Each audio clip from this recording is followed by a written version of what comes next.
E aí galera, tudo bem com vocês? Aqui é o Eric e João e sejam bem-vindos ao Carnoficina, um canal voltado totalmente para o mundo do horror.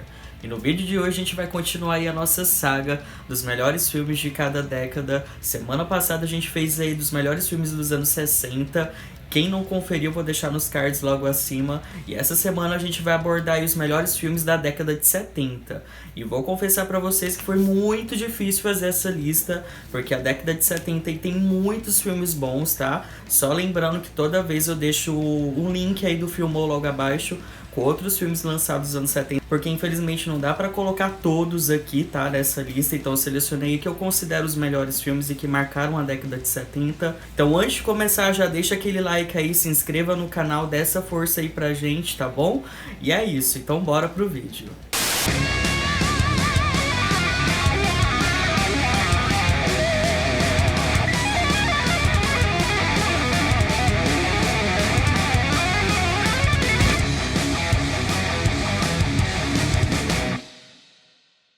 Para começar a nossa lista, a gente tem um grande clássico aí do horror italiano, que é Um Diálogo Perfeito. E é bom pontuar que na década de 70 foi uma década muito forte aí pro cinema do horror italiano, tá? Então vai ter vários filmes italianos nessa lista, certo? E o filme que eu vou falar agora é um filme que provavelmente muitas pessoas não assistiriam por conta do título dele. Estou falando de Uma Lagartixa num Corpo de Mulher, que foi lançado em 71. O filme conta a história de uma mulher, filha de um político bastante famoso, que sofre de alucinações e se vê envolvida numa série de assassinatos. Tá, eu sei que o nome desse filme é bem estranho, mas eu posso garantir que é um baita filmaço. Primeiro porque ele é dirigido aí pelo grande diretor Lúcio Fulci, que é um diretor aí que tem uma estética bem pesada, os filmes dele conseguem ter bastante gore.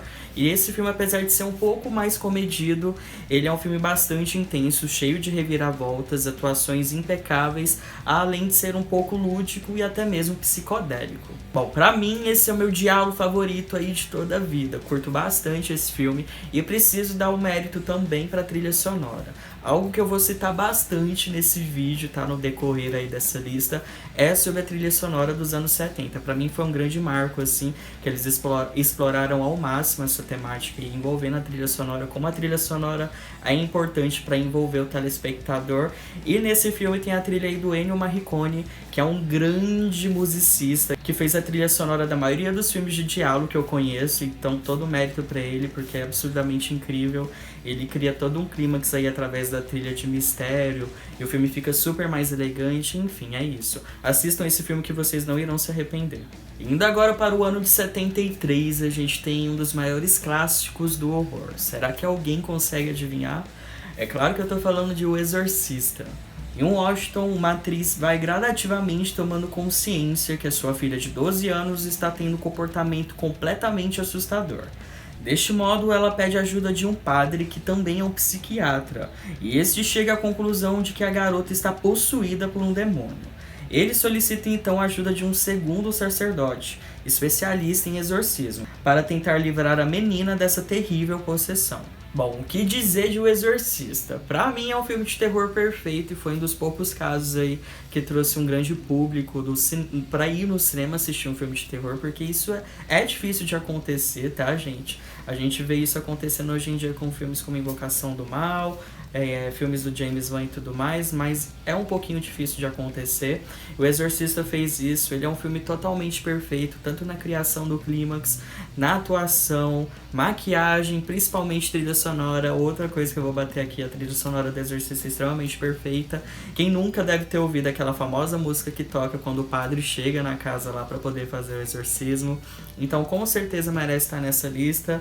Não tem nem mais o que eu posso estar falando desse filme, porque realmente é um filme que marcou a época e não poderia faltar nessa lista. E também de 73, esse eu tava pensando em deixar de colocar, mas é impossível não deixar de colocar esse filme, até mesmo pra lista não ficar muito grande, mas eu precisava colocar justamente porque ele serve de inspiração para vários filmes até hoje em dia. E eu tô falando do Homem de Palha. O filme conta a história de um policial que viaja para uma ilha na costa escocesa, com a missão de investigar o desaparecimento de uma jovem. Os habitantes da ilha, no entanto, não parecem dispostos a colaborar. Todos, inclusive a mãe da menina, negam que ela exista ou que tenham ligado para a polícia e relatado o crime. Quanto mais o policial procura, mais ele se confunde. pra piorar, revela-se diante de uma comunidade pagã, cheia de amor livre e folclore celtas, que vai contra tudo aquilo que o religioso conservador policial acredita. Esse filme é a exemplificação perfeita do que muitos chamam hoje em dia de horror pós-moderno. O trabalho aí do diretor Robin Hart foi extremamente perfeito e mostra que o horror, apesar de ter aí uma vertente que é só para causar sustos, tem outras também que servem para causar desconforto. Esse filme é a prova viva disso, porque ele é extremamente bizarro, ele cria um clímax aí muito pesado em toda a situação que vai acontecendo ali no decorrer da história, e é um filme que não precisa de sustos fáceis para poder proporcionar medo.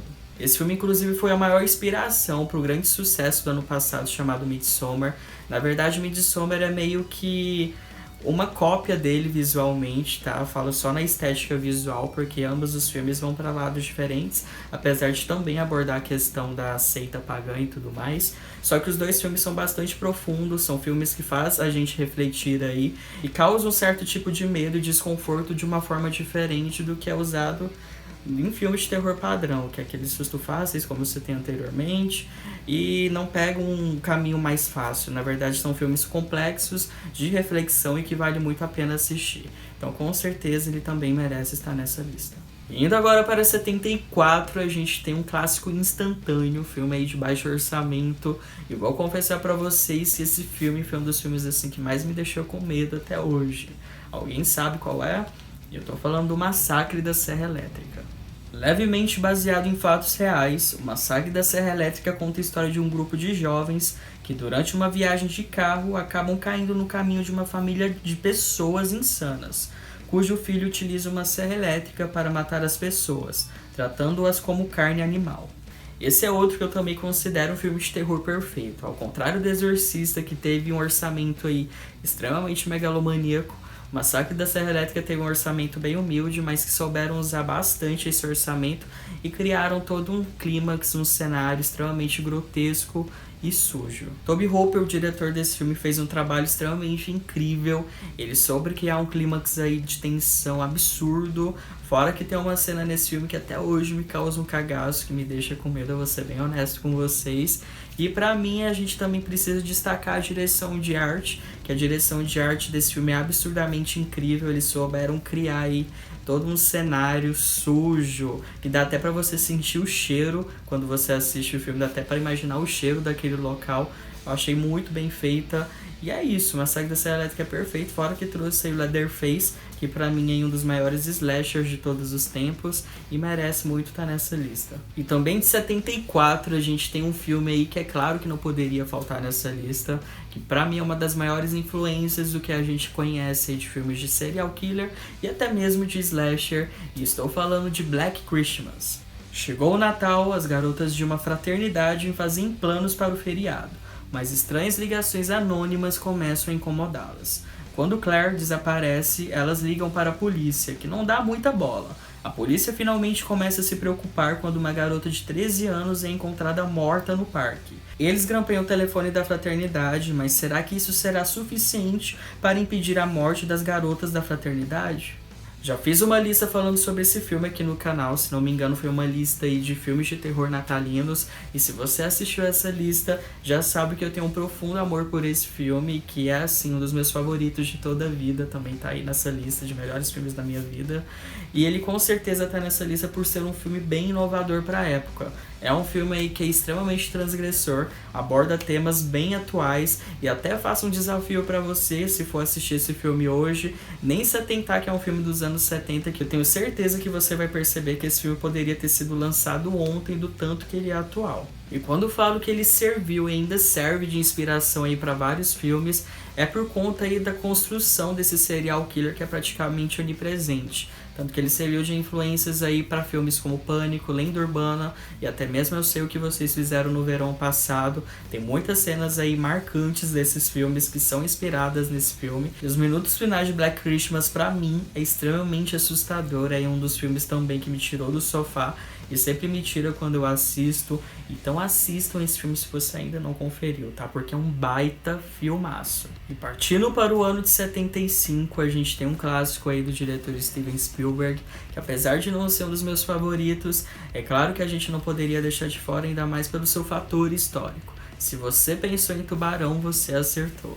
O terrível ataque a banhistas é o sinal de que a praia de uma pequena cidade virou refeitório de gigantescos tubarões brancos, que começa a se alimentar dos turistas. Embora o prefeito queira esconder os fatos da mídia, o xerife local pede ajuda de uma especialista e um pescador veterano para caçar o animal, mas a missão vai ser mais complicada do que eles imaginam. Esse filme marcou bastante os anos 70, uma grande produção aí do Steven Spielberg, que apesar de não ser o meu favorito, como eu falei anteriormente, é um filme aí que soube construir um clima de tensão, e a gente precisa também aí dar os méritos ao protótipo do tubarão que eles fizeram na época, ainda mais por conta do orçamento e de toda aquela dificuldade. O tubarão ficou extremamente perfeito, e a gente não pode esquecer também da trilha sonora do filme, que é absurdamente incrível. Outra vez eu aqui falando da trilha sonora, mas é a trilha sonora de Tubarão, todo mundo já ouviu praticamente. Quem não se lembra daquela famosa trilha quando o tubarão tá aproximando, que é tum, tum, tum, tum, alguma coisa assim. Então com certeza merece estar nessa lista, tá? É um filme aí inesquecível dos anos 70, muita gente gosta. Eu falo que não gosto tanto porque eu reassisti recentemente, e infelizmente os personagens... É aquele filme que quando a gente assiste de novo, a gente quer que todos os personagens sejam devorados aí pelo tubarão, não me julguem por isso. Mas é isso, quem não conferiu, confira, porque é um bom exemplar do gênero. E agora partindo para o ano de 76, a gente tem outro grande clássico. Nossa, nos anos 70 teve muito clássico, né? Mas esse clássico aí é inspirado numa obra do Stephen King, talvez seja uma das melhores adaptações. E claro que eu tô falando de Carrie, a Estranha. A quieta e sensível adolescente Carrie enfrenta insultos da escola e abuso em sua casa pela sua própria mãe, uma fanática religiosa. Quando estranhos acontecimentos começam a acontecer em torno de Carrie, ela começa a suspeitar que tem poderes sobrenaturais, até que ela é convidada para o baile da escola pelo autoritário Tommy. Carrie tenta relaxar, mas as coisas tomam um rumo sombrio e violento. Carrie é um filme dirigido aí pelo diretor Brian De Palma e talvez seja aí um divisor de águas dos anos 70, porque é um filme extremamente emblemático por abordar bullying e também o fanatismo religioso. Aqui o Brian soube extrair o máximo da atuação da atriz Sissy Spacek, que está absurdamente incrível, sério, ela tá fenomenal nesse filme.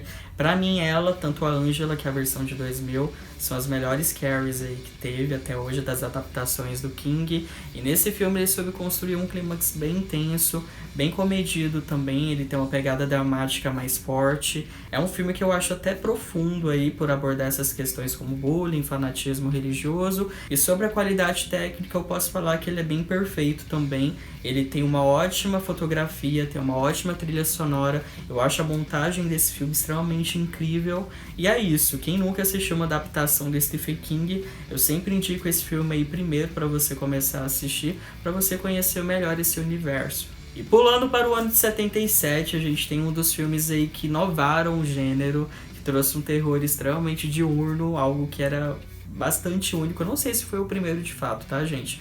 Mas pelo que eu sei, esse filme foi o que mais marcou aí por trazer essa proposta de fazer um terror diurno. E eu tô falando de Quadrilha de Sádicos. Durante uma viagem de carro para Califórnia, a família Carter resolve pegar um atalho. Para sua desgraça, encontra um grupo de canibais que transforma suas vidas num pesadelo infernal. Esse filme foi dirigido pelo Wes Craven, que pra mim é um dos diretores mais visionários dentro do horror.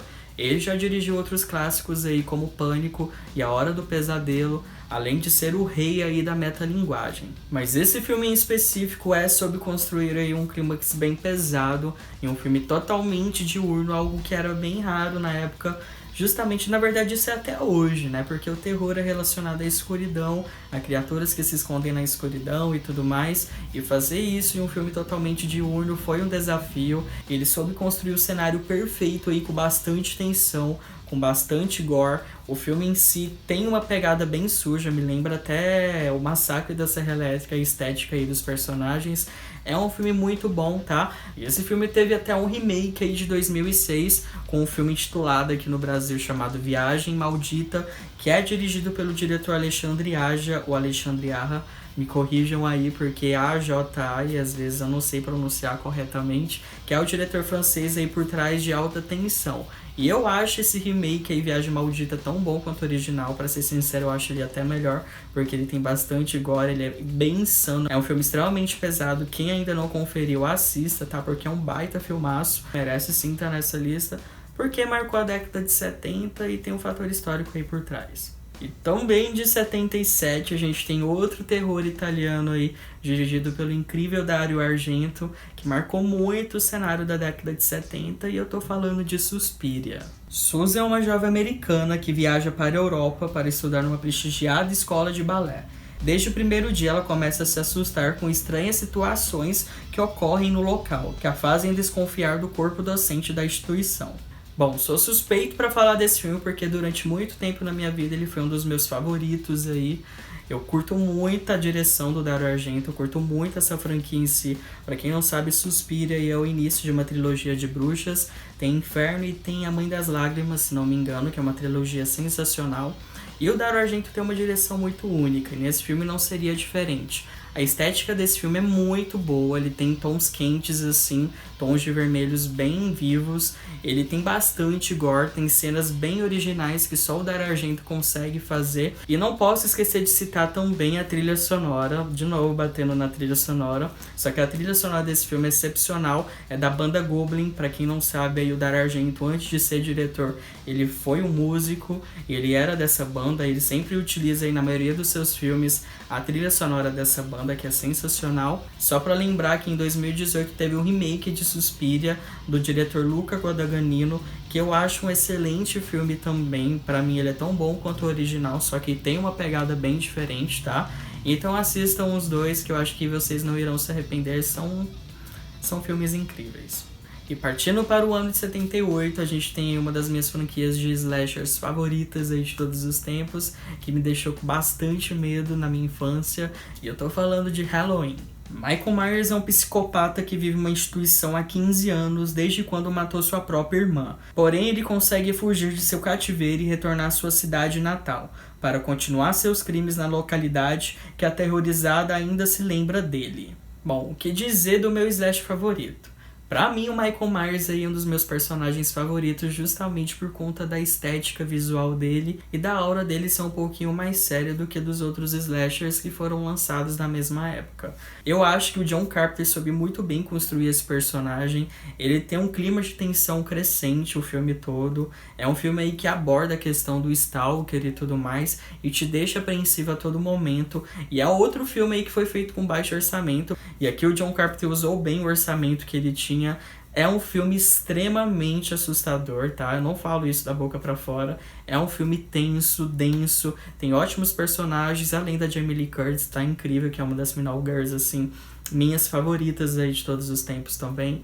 Então merece ser assistido, é um baita filmaço, e assistam de mente aberta, tá? Porque foi um filme que foi feito com os recursos da época. E eu preciso pontuar também a trilha sonora, porque todo mundo praticamente já deve ter ouvido a trilha sonora de Halloween e remetido a esse filme. E é isso, assistam.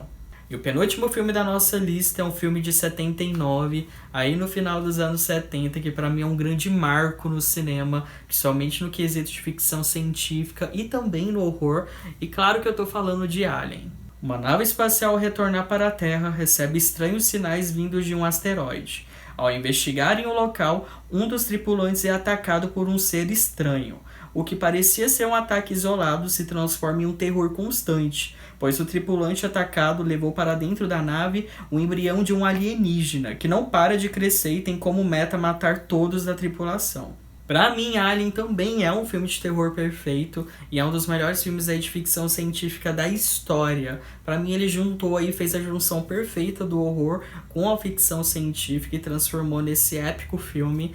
Eu acho aí que ele também trouxe uma das melhores personagens femininas da história do cinema, que é o personagem da Soldado Ripley.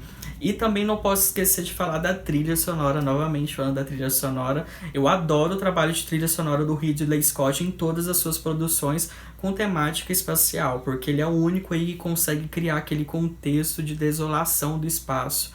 Sério, isso é muito incrível. O filme, apesar de ter sido lançado em 79, ele não ficou datado, muito pelo contrário, dá pra assistir ele hoje em dia e ficar deslumbrado assim com todas as cenas no espaço. E também o que ajudou foi a maquiagem prática, tá? Eles fizeram um ótimo trabalho de maquiagem prática e efeitos práticos, então mérito pra isso também. E é isso, Alien é um filme impecável. Eu acho muito difícil alguém que não tenha assistido, mas se você for essa pessoa que nunca assistiu, assista o quanto antes. E pra finalizar a nossa lista, finalmente, né, a gente tem aí um dos melhores filmes de zumbis de todos os tempos. Um filme extremamente inocente que vale muito, muito a pena assistir. E eu tô falando de Zumbi 2. O longa conta a história de Annie, cujo pai desapareceu em uma ilha no Caribe. E a mesma acaba contratando o serviço de um repórter que vai atrás do seu pai. Mas ao chegar na ilha, o repórter acaba descobrindo que ela está infestada de zumbis. Zombie 2 é mais uma pérola do cinema italiano, também dirigido pelo diretor Lúcio Fulci. Esse filme, pra mim, ele é perfeito. Ele teve esse nome aí lá na Itália porque o Despertar dos Mortos aí do Romero fez bastante sucesso e eles queriam pegar carona aí nesse filme, por isso colocaram o nome de Zumbi 2, mas é um filme totalmente independente da história do Romero. É um filme que anda aí com suas próprias pernas. É um filme que tem uma história bem emblemática, bem difícil assim da gente poder falar, porque tem cenas bem inocentes, tem cenas até de zumbi batalhando aí contra tubarões, tem cenas também de gore extremamente pesadas, algo que eu citei anteriormente é que o Lúcio Fulci ele pega bem pesado na estética visual, então tem bastante sangue, fora os zumbis que são extremamente apodrecidos. É um filme muito divertido de assistir, sério, assistam porque é um grande clássico, não poderia faltar nessa lista, e eu considero assim um dos melhores filmes de zumbi de todos os tempos. Inclusive eu fiz uma lista aqui no canal falando sobre os melhores filmes de terror de zumbis e ele tá nessa lista, tá? Porque é um baita filmaço e merece muito ser assistido. Bom, galera, é isso. Espero de verdade que vocês tenham curtido o vídeo. Mil desculpas por não ter colocado mais filmes aqui, infelizmente ia ficar um vídeo muito longo, mas como eu disse no início, eu fiz uma lista aí no Filmou, que eu vou deixar na parte de informações com vários filmes dos anos 70 para vocês conferirem, tá? Espero de verdade que vocês tenham curtido. Quem gostou, deixa aquele like, deixa o feedback de vocês aí, certo? Não esquece de ativar o sininho, porque toda semana a gente posta vídeos com conteúdos relacionados ao mundo do horror. Espero que vocês estejam bem e até a próxima semana com os melhores filmes dos anos 80, tá? Então não percam. Até mais.